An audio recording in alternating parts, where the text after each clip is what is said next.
Hey guys, how's it going? Finn here from Complete Body Approach, and today I'm just going to go through a quick video working how to bring the client through some mobility and release work that will help with issues that may be stemming from the knee, the ITB, through the hips as well as the lower back.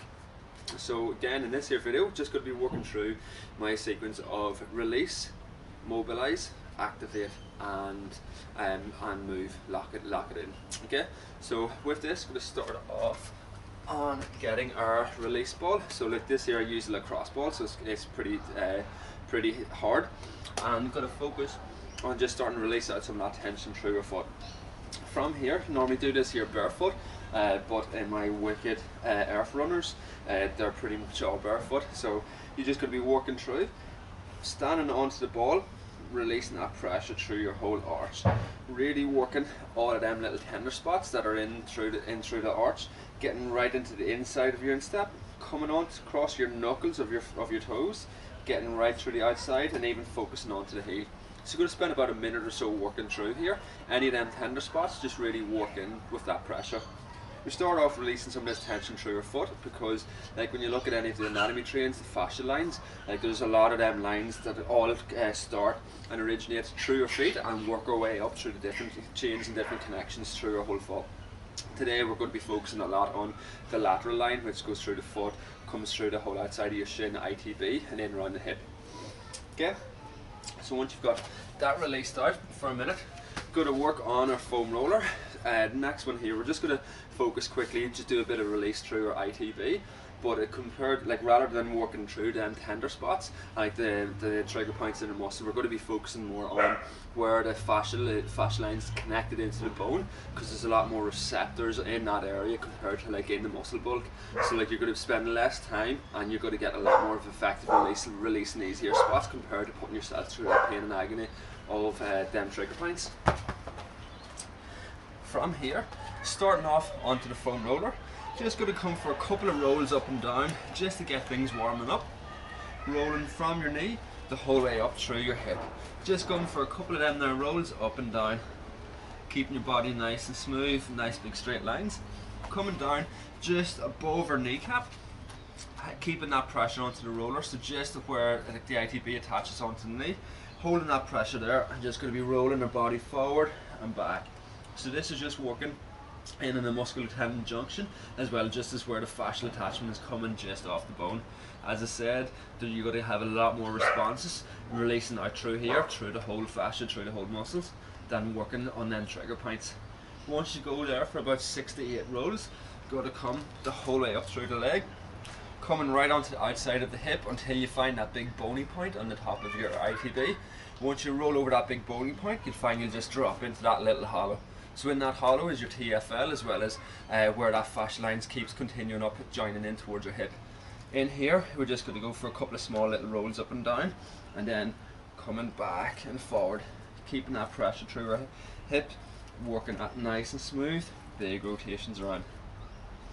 Once we've done 6 to 8 rolls of them, I'm going to pop up, and that is the release stuff we're going to work on today. The next one is going to start going through a little bit of mobilization, and like with the mobilization, that's going to get the joints all moving where these connection points are all attached onto, and allow everything to start freeing up and get more movement through here. So a really good one for this one is standing, feet just underneath your hips, keeping up nice and tall. So anytime when you're standing working through here, you want to imagine there's a hook on the base of your skull, and that's pulling you up, so that's getting that length through your whole spine. It's not a matter of just bringing your shoulders back, it's get that length through your spine, and that's going to stack everything up to bring everything here tall. Next one is, in that tall position, you're just going to start driving your pelvis over to one side, coming back to the other side. Keeping the head up nice and tall, just get that movement through your hips. You're going to feel it starting to free off and loosen out through the outside of the hips. When you're working through this, you want to focus that you're not rotating into it, you're just getting that straight side to side movement, working that frontal plane. As you're working through here as well, pay concentration to what your feet are doing. As you're bringing your hip over, you don't want that big toe lifting off, you want to keep that on the ground, so you're mobilizing all the joints through your feet, coming through, getting that hip working, getting that spine moving side to side. Once you do about 8 to 10 of them, you can add in a little bit of a reach the opposite way, keeping that head up nice and tall, and that's just going to bring a little bit more of that stretch through there, open up a little bit more of them fascial lines. Then the last one is reach that arm up nice and tall, pull that arm up towards the roof, driving your hips over to the side, and continue that going.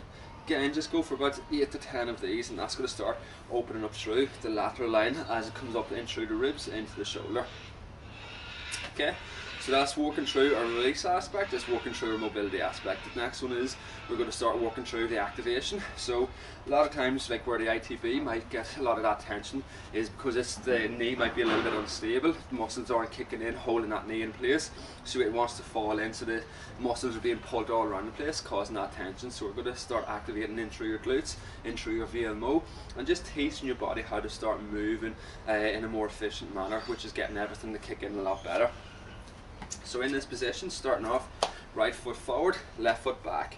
When your left foot is back, keep your big toe and little toe in contact with the ground. So don't want to see that back foot coming to the inside. You want to keep it stacked up nice and tall. Again, from here, spine up nice and tall, and then we're just going to start bringing our weight forward and back into that right leg. Just working through a few reps of this, just starting to get that used to getting that pressure loading through that right foot, coming in and out. Then as you're starting to get used to that, focus on letting that hip drop down on the left, hip hike up on the right, and let that knee come to the inside. This is going to start working, getting the glutes kicking in, getting the VMO, start loading through the ITB and quads in a 3D manner. Getting them glutes activated, get that hip hiking up and coming in. So again, just come for about 8 to 10 of these. Working that nice and smooth, you start feeling that glute kicking in, start feeling everything working a bit more here. Okay, once you've got that done, have a little move around, see how everyone's feeling. And then the last one is you're going to lock that in with some movement. So with this stuff, I lock it in with starting off with a few squats to see how that's moving with the squat. You should feel glutes activating a lot better, feel a lot better control through your knees. Just working up and down, go for about 5 squats. And then finish it off with a walk. As you're walking, just try to relax it through it, let your body move, see how everything's feeling and adapting. Okay, so with this here, if you find that there's really beneficial, helps free off some of that tension through there, build this into your daily patterns, build it into a daily habit for you, working through that. If you feel you need to do a little bit more, if there's more issues going on, just keep an eye out. I'm going to go through a few more exercises over the next few weeks, working on different combinations and linking things together. If you do have any questions, just feel free to give me a shout, and I'll happily answer any questions. Okay?